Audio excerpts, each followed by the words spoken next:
Now the serpent was more subtle than any beast of the field which the Lord God had made. And he said unto the woman, Yea, hath God said, Ye shall not eat of every tree of the garden? Genesis 3 verse 1. Now the serpent was more subtle than any beast of the field, which the Lord God had made.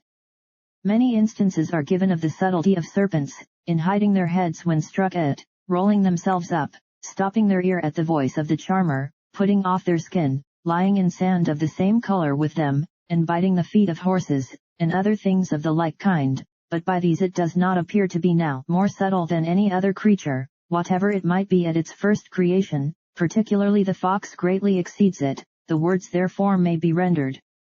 that serpent, that particular serpent, of which so much is spoken of afterwards, or the serpent was become, or made more subtle, that is, not naturally, but through Satan being in it, and using it in a very subtle manner, to answer his purposes, and gain his point, for though a real serpent, and not the mere form or appearance of one, is here meant, as is clear from this account, and the curse afterwards pronounced on it, yet not that only, but as possessed and used by Satan as an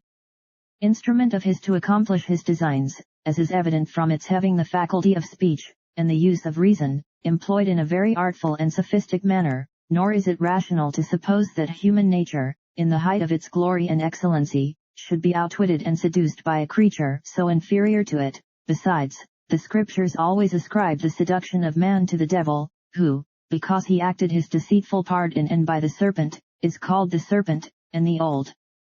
serpent, and the devil and Satan. 2 Corinthians 11 verse 3, Revelation 12 verse 9. The Targum of Jonathan restrains this subtlety to wickedness, paraphrasing the words, but the serpent was wise to evil. Some Jewish writers interpret the passage of the nakedness of the serpent, taking the word in the sense it is used in, Genesis 2 verse 25, and render it, more naked than any beast of the field, the rest having a clothing, as hair, etc. But this none, and so might be more agreeable to Eve, being in this respect like herself, but it is generally interpreted of subtlety. The serpent early became the object of religion's worship.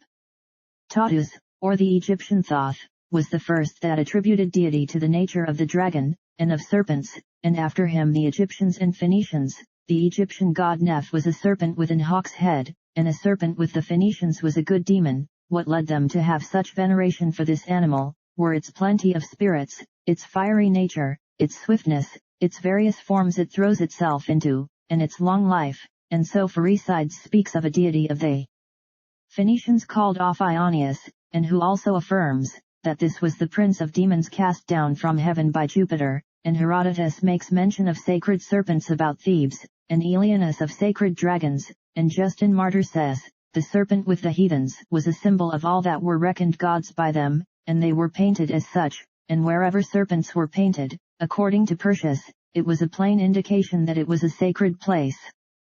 Serpents were sacred to many of the heathen deities, and who were worshipped either in the form of one, or in a real one, all which seem to take their rise from the use the devil made of the serpent in seducing our first parents.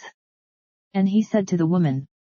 being alone, which he took the advantage of, not the serpent, but Satan in it, just as the angel spoke in Balaam's ass, for we are not to imagine with Philo, Josephus, Aben Ezra, and others, that beasts in their original state had the faculty of speech, and whose language Eve understood. It is very probable that good angels appeared in paradise to our first parents, in one form or another, and conversed with them. It may be in an human form, and it may be in the form of a beautiful flying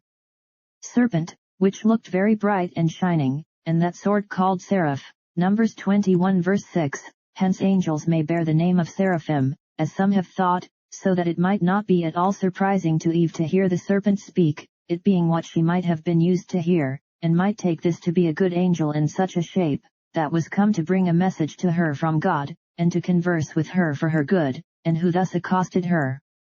Yea, hath God said ye shall not eat of every tree of the garden?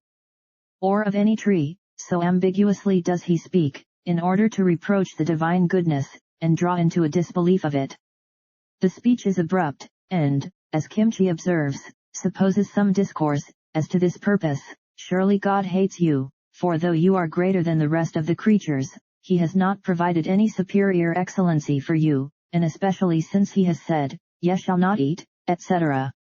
Or as others, taking occasion from their being naked, Genesis 2 verse 25, he observes, that was unbecoming them, of which they might be ashamed, yea, also, that it was unjust to forbid them to eat of the tree of good and evil. He might, it is suggested, first endeavor to persuade the woman, that it was indecent for her, and her husband, to be naked, which they not being convinced of, he insinuated that this was owing to a defect of knowledge, and that there was a tree in the garden,